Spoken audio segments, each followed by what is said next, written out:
Hope you have. Hello, viewers. Welcome back to online learning platform where we are presently sharing videos on lean manufacturing tools.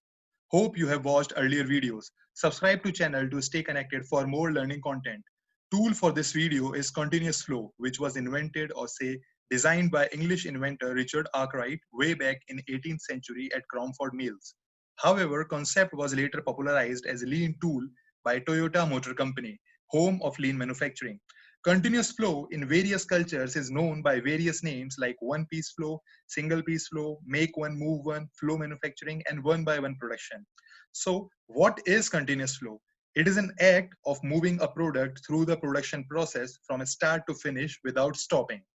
In a pure continuous flow, the cycle time equals to lead time, as the product never sits in a queue waiting to be worked on. In case you don't know cycle time or lead time, we have separate video later in this video series, so stay connected. Knowing what is continuous flow, next query comes how to achieve it. It is very simple. Continuous flow is successor of batch production. Batch production involves producing large batches at one stage of process and moving it to next process and so on.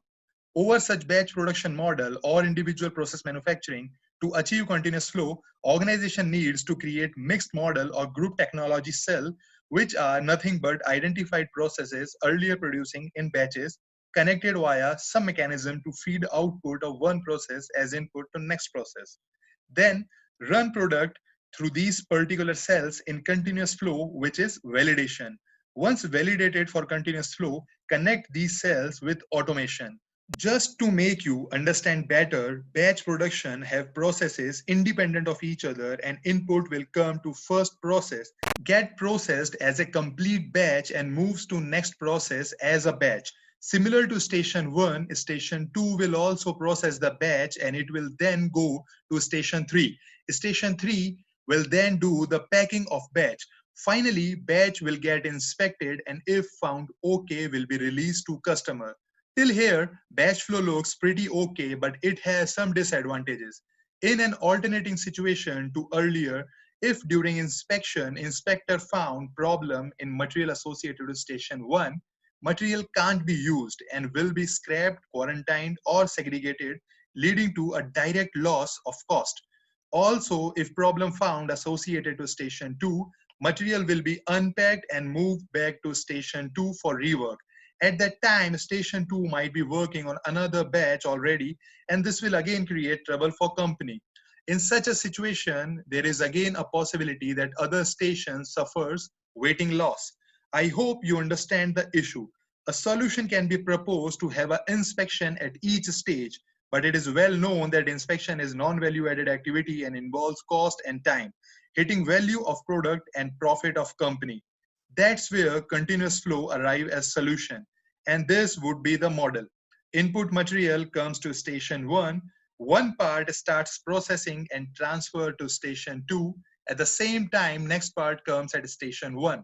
Subsequently, station 2 further processes part 1 and transfer to station 3. Station 3 would then get part inspected before packing.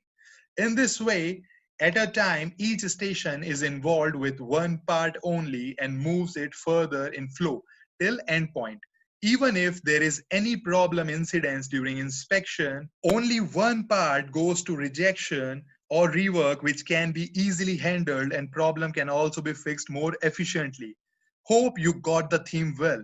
Moving ahead to types of continuous flow, they are categorized based on their structure. First is I-type flow, where all processes are lined up in a single row. Another close variant is L-type, where either first or last process is vertically aligned to earlier I-line process. Next variation is U-type, where processes are arranged in a flow to create U-shape. These layouts are decided based on level of automation, available space, manpower utilization, and required entry and exit point of material flow.